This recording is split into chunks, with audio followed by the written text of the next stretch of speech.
आज मैं आपको एक बेहद जरूरी संवाद बताना चाह रहा हूं और आपसे करना चाह रहा हूं। मैं आपसे पूछना चाहता हूं कि क्या वेटिकन में कोई जीसस के अस्तित्व के बारे में सवाल उठा सकता है? क्या मक्का में कोई मोहम्मद साहब अल्लाह पर सवाल उठा सकता है? मैं जानता हूं आपका डेफिनेटली जवाब होगा नहीं, बिल्कुल नहीं, कतई नहीं। लेकिन भारत दुनिया का शायद इकलौता ऐसा देश है जहां हमारे प्रभु श्री राम के अस्तित्व पर सवाल उठाए गए। हिंदू शायद इकलौती टॉलरेंट कौम है इस पूरे विश्व के अंदर, क्योंकि हमने दशकों तक अपने राम को टाट में बैठे देखा है और हमारी सियासत शायद दुनिया की इकलौती शर्मसार करने वाली सियासत है जो तुष्टीकरण के लिए जगत के पालनहार प्रभु श्री राम का बर्थ सर्टिफिकेट तक मांग रही थी। इसलिए मैंने कहा कि आज का संवाद बेहद जरूरी है, क्योंकि आज मैं राम की राह में रोड़े अटकाने वालों के चेहरों को एक बार फिर आपको याद दिलाऊंगा, यानी रामद्रोहियों को।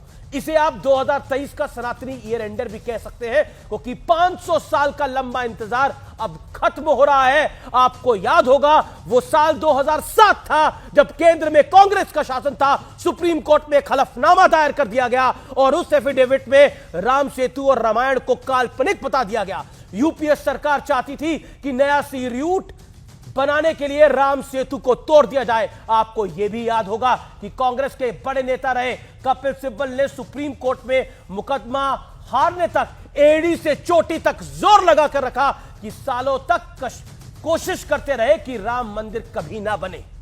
2019 में कांग्रेस के एक और बड़े नेता मणिशंकर अय्यर, गांधी परिवार के करीबी, बड़ी बेशर्मी से पूछ रहे थे कि राम किस कमरे में पैदा हुए, इसका क्या सबूत है। ये वही नेता थे जिन्होंने पहली बार श्री राम का बर्थ सर्टिफिकेट मांगा था। याद करिए कांग्रेस के इस नेता को। 2019 में अब मैं आपको 1990 के उस दशक में लेकर चलता हूं जब मुलायम सिंह यादव उत्तर प्रदेश के मुख्यमंत्री थे और उन्होंने बड़े ही गर्व के साथ निहत्तेकार सेवकों पर एक बार नहीं बल्कि 2 बार गोलियां चलवाई थी, बुलवाया था और फिर यह भी कह दिया था कि इससे ज्यादा मैं और क्या कर सकता था।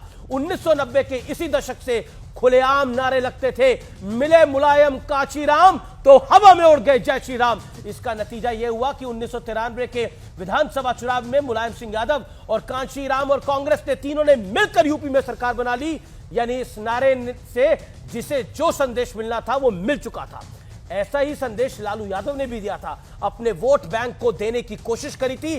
23 अक्टूबर 1990 को लालू यादव ने रथ यात्रा लेकर निकले लाल कृष्ण अडवाणी को समस्तीपुर बिहार में अरेस्ट कर लिया था, गिरफ्तार कर लिया था। लालू यादव ने इसके बाद अखबार में एक संदेश लिखा, बिहार की जनता अकलियत के यानी मुसलमानों के साथ कंधे से कंधा मिलाकर है और उन्हें कमजोर महसूस करने की स्थिति में हम नहीं आने देंगे।